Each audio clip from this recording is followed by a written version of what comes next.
হিন্দুরা কি সত্যি মুসলিমদের দেখতে পারে না? প্রয়াগরাজে প্রায় 22% মুসলিম বাস করে। 250টির উপর সেখানে মসজিদ আছে। ভালো করে ভাবুন, প্রয়াগরাজ মহাকুম্ভে যেখানে 60 কোটির অধিক সনাতনীরা এসেছে, কোনোদিন শুনতে পেরেছেন ওই মসজিদের ওপর কিংবা মুসলিমদের ওপর কেউ আক্রমণ করেছে, কেউ হামলা করেছে, কিংবা কোনো মুসলিমের দোকান উৎখাত করে দিয়েছে?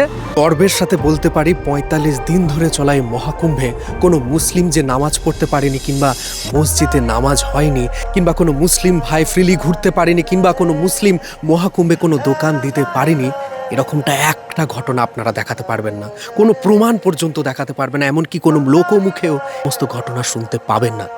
কারণ হিন্দুরা কখনোই অন্য কোনো ধর্মের উপর আক্রমণ করে না।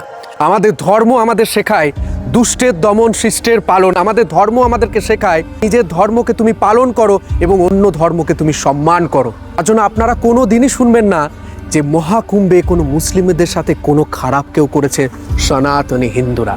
সনাতন ধর্মই তো শেখায় মানুর ভাবা, অর্থাৎ মানুষ হও। তার জন্য যে সমস্ত মানুষজন প্রয়াগরাজে স্নান করতে আসছে, তাদের মাথায় কোনোদিনই এই উদ্দেশ্য আসবে না কোনো মসজিদের ওপর আক্রমণ করা কিংবা কোনো মুসলিমদের ওপর আক্রমণ করা, কারণ সেখানে মুসলিমরা 22%। তার জন্য যে সমস্ত মানুষজনরা বলে না হিন্দুরা কাট্টার, হিন্দুরা অবশ্যই কাট্টার, কিন্তু কোনোদিনই কঠোর নয়। আমি নিজে একজন কাট্টার হিন্দু, কোনোদিন আমি হিন্দু নয়, সেকুলার হিন্দু নয়। কারণ একজন কাট্টার হিন্দুই নিজের ধর্মকে ভালোবাসে এবং অপর ধর্মকে সম্মান করে।